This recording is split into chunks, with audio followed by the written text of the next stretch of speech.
Hello guys, meron na naman tayo ditong electric fan na i-unbox.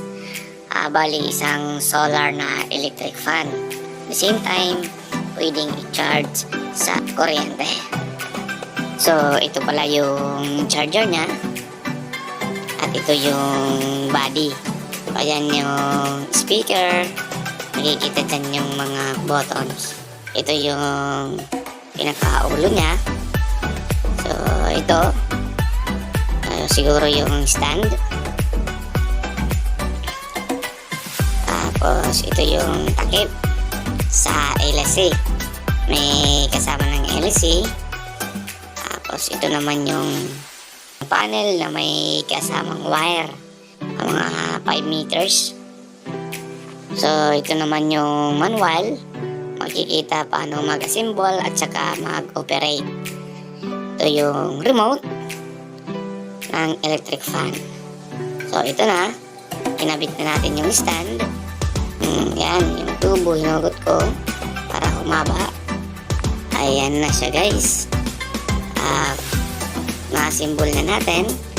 Ayan yung pitan para hindi mahulog.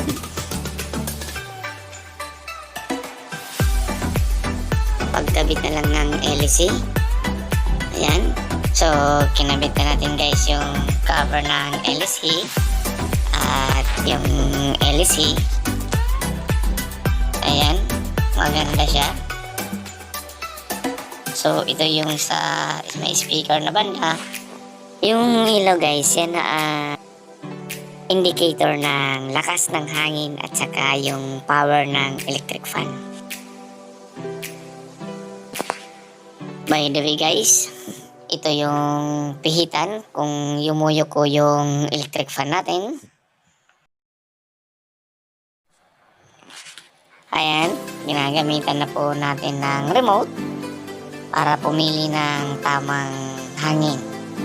Kung malakas, saka mababa. Tapos umiilaw siya guys. Ayan. Mamaya mayroon tayong papatugtog dyan kasi at the same time pwede siyang maging speaker.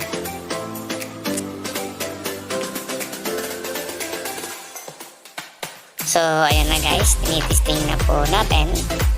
So far maganda naman siya, parang karaniwang electric fan lang, pero ang kagandahan nito, solar siya, rechargeable, at the same time may speaker at may remote.